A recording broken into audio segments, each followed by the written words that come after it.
नमस्कार दोस्तों, स्वागत है आपका हमारे इस नए वीडियो में, जहां हम बात करेंगे भगवान विष्णु के 10 एवतार्स की। आप जानते ही होंगे कि भगवान विष्णु पालनहार ने समय समय पर धरती पर अवतार लिया है। जब जब धर्म की हानि और अधर्म का बोलबाला होता है, तब तब भगवान विष्णु किसी न किसी रूप में अवतरित होकर संसार की रक्षा करते हैं और धर्म की स्थापना करते हैं। हर युग, हर काल में उन्होंने मानवता को सही मार्ग दिखाया है, बुराई का नाश किया है और न्याय की स्थापना की है। आज हम उनके 10 प्रमुख एवतार्स की गाथा सुनेंगे, उनके साहस और त्याग की कहानियां जानेंगे, जो हमें प्रेरणा देती हैं, हमें सीख देती हैं और हमें याद दिलाती हैं कि अंत में सत्य और धर्म की ही विजय होती है। तो आइए शुरू करते हैं भगवान विष्णु के 10 अद्भुत एवतार्स की दिव्य यात्रा। दोस्तों, कल्पना कीजिए एक ऐसा समय जब पूरी सृष्टि जलमग्न हो, प्रलय अपना रौद्र रूप धारण कर चुका हो और जीवन तबाही के कगार पर खड़ा हो।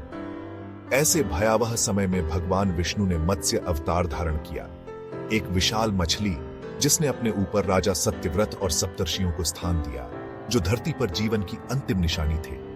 भगवान मत्स्य ने उनकी रक्षा की प्रलय के प्रकोप से और अपनी पीठ पर उन्हें सुरक्षित स्थान पर पहुंचाया। यही नहीं, उन्होंने वेदों की रक्षा भी की, जो प्रलय के कारण नष्ट होने वाले थे। यह अवतार हमें सिखाता है कि विपत्ति के समय भगवान हमेशा हमारे साथ होते हैं, हमें बचाने के लिए, हमें सही रास्ता दिखाने के लिए। दोस्तों, हमारे पुराणों में समुद्र मंथन की कहानी बहुत प्रसिद्ध है। इस महाकार्य में देवताओं और असुरों ने मिलकर समुद्र का मंथन किया था ताकि उससे अमृत प्राप्त किया जा सके। लेकिन समुद्र मंथन के लिए एक स्थिर आधार की आवश्यकता थी। तब भगवान विष्णु ने कूर्म अवतार लिया, एक विशाल कछुए का रूप धारण किया और मंदराचल पर्वत को अपनी पीठ पर धारण किया। इस तरह उन्होंने समुद्र मंथन को सफल बनाने में महत्वपूर्ण भूमिका निभाई। यह अवतार हमें सिखाता है कि किसी भी महान कार्य को सफल बनाने के लिए स्थिरता और धैर्य बहुत जरूरी है। दोस्तों, एक बार फिर धरती पर प्रलय का समय आया। इस बार एक शक्तिशाली दानव हिरण्याक्ष ने धरती को चुरा लिया और उसे पाताल लोक ले गया। सृष्टि फिर से संकट में थी। तब भगवान विष्णु ने वराह अवतार लिया, एक विशाल सुअर का रूप धारण किया। उन्होंने अपने दांतों पर धरती को उठाया और हिरण्याक्ष का वध कर धरती को वापस उसके स्थान पर स्थापित किया। यह अवतार हमें सिखाता है कि अत्याचार और अन्याय के सामने डटकर खड़े होना चाहिए और उसका मुकाबला करना चाहिए। दोस्तों, हिरण्याक्ष का भाई हिरण्यकशिपु भी एक शक्तिशाली दानव था। उसने भगवान ब्रह्मा से वरदान प्राप्त किया था, जिसके कारण उसे कोई देवता, मानव या पशु मार नहीं सकता था। इस वरदान के नशे में चूर हिरण्यकशिपु ने तीनों लोकों में उत्पात मचा रखा था। लेकिन उसका अपना ही पुत्र प्रहलाद भगवान विष्णु का परम भक्त था। हिरण्यकशिपु ने प्रहलाद को मारने की बहुत कोशिश की, लेकिन हर बार भगवान विष्णु ने उसकी रक्षा की। अंत में भगवान विष्णु ने नृसिंह अवतार लिया, आधा मानव और आधा सिंह का रूप धारण किया और हिरण्यकशिपु का वध कर दिया। यह अवतार हमें सिखाता है कि भगवान अपने भक्तों की रक्षा के लिए कैसा भी रूप धारण कर सकते हैं और अहंकार का अंत निश्चित है। दोस्तों, इस अवतार में भगवान विष्णु ने एक बौने ब्राह्मण का रूप धारण किया। राजा बाली नाम का एक शक्तिशाली राजा था, जिसने अपने बल से तीनों लोकों पर अधिकार कर लिया था। देवताओं को हराकर उसने उनके राज्य पर कब्जा कर लिया था। वामन रूप में भगवान विष्णु ने राजा बाली से दान में 3 पग भूमि मांगी।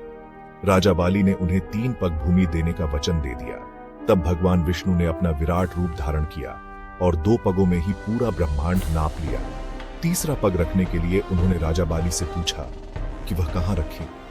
राजा बाली को अपनी गलती का एहसास हुआ और उसने अपना सिर भगवान के चरणों में झुका दिया और कहा कि वह तीसरा पग उसके सिर पर रखें। यह अवतार हमें सिखाता है कि दान देने से पहले हमें सोचना चाहिए और अहंकार का अंत हमेशा बुरा ही होता है। दोस्तों, परशुराम भगवान विष्णु के 6ठे अवतार थे। उनका जन्म एक ब्राह्मण कुल में हुआ था, लेकिन उन्हें शस्त्र और शास्त्र दोनों का ज्ञान था। उस समय पृथ्वी पर कुछ अत्याचारी क्षत्रिय राजा थे, जो ब्राह्मणों पर अत्याचार करते थे और उनका सब कुछ छीन लेते थे।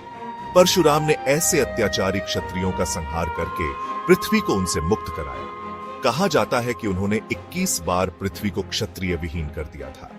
यह अवतार हमें सिखाता है कि अत्याचार के विरुद्ध आवाज उठाना और उसका डटकर मुकाबला करना हमारा कर्तव्य है। दोस्तों, भगवान राम का चरित्र तो आप सभी जानते ही होंगे। रामायण में भगवान राम के जीवन का विस्तार से वर्णन है। राम अयोध्या के राजा दशरथ के पुत्र थे। उन्होंने अपने पिता के वचन को निभाने के लिए 14 वर्ष का वनवास स्वीकार किया। वनवास के दौरान रावण ने उनकी पत्नी सीता का हरण कर लिया।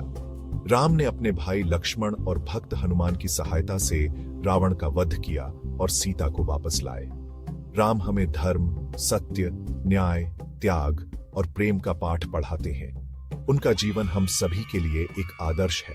दोस्तों, कृष्ण भगवान विष्णु के 8वें अवतार थे। उनका जन्म मथुरा में हुआ था। उन्होंने अपने मामा कंस का वध किया, जो एक अत्याचारी राजा था। कृष्ण ने महाभारत के युद्ध में पांडवों का साथ दिया और उन्हें विजय दिलाई। उन्होंने अर्जुन को गीता का उपदेश दिया, जो हमें कर्तव्य, धर्म और जीवन का सही मार्ग बताता है। कृष्ण हमें प्रेम, करुणा और ज्ञान का पाठ पढ़ाते हैं। उनकी लीलाएं आज भी हमें मंत्रमुग्ध कर देती हैं। दोस्तों, भगवान बुद्ध का जन्म नेपाल के लुम्बिनी में हुआ था। उन्होंने दुनिया को अहिंसा, सत्य और करुणा का संदेश दिया। उन्होंने बताया कि सभी प्राणियों में आत्मा है और हमें सभी के साथ प्रेम और करुणा का व्यवहार करना चाहिए। उन्होंने बौद्ध धर्म की स्थापना की, जो आज भी दुनिया के कई देशों में प्रमुख धर्म है। बुद्ध हमें सिखाते हैं कि क्रोध, लोभ और मोह ही हमारे दुखों का कारण है और इनसे मुक्त होकर ही हम सच्ची शांति प्राप्त कर सकते हैं। दोस्तों, कल की अवतार भगवान विष्णु का 10वां और अंतिम अवतार माना जाता है। यह अवतार अभी भविष्य में आना बाकी है। कहा जाता है कि जब कलयुग अपने चरम सीमा पर होगा, जब अधर्म और अत्याचार अपनी चोटी पर होंगे, तब भगवान विष्णु कल्कि के रूप में अवतरित होंगे। वह एक श्वेत अश्व पर सवार होंगे और अपने हाथों में एक तीक्ष्ण तलवार होगी। कल के अवतार अत्याचारियों का नाश करेंगे और पृथ्वी पर फिर से धर्म की स्थापना करेंगे। यह अवतार हमें आशा देता है कि अंत में बुराई का नाश होता है और अच्छाई की ही जीत होती है। तो दोस्तों, ये थी भगवान विष्णु के 10 एवतार्स की गाथा। हर अवतार हमें कुछ न कुछ सीख देता है। ये एवतार्स हमें बताते हैं कि हमें धर्म के मार्ग पर चलना चाहिए, सत्य का साथ देना चाहिए और अन्याय का डटकर विरोध करना चाहिए। भगवान विष्णु के ये 10 एवतार्स हमें यह भी याद दिलाते हैं कि जब जब धरती पर अधर्म बढ़ता है, तब तब भगवान किसी न किसी रूप में अवतरित होते हैं और धर्म की स्थापना करते हैं। हमें उनके चरित्रों से प्रेरणा लेनी चाहिए और अपने जीवन को उनके आदर्शों पर ढालने की कोशिश करनी चाहिए। आशा है कि आपको यह वीडियो पसंद आया होगा।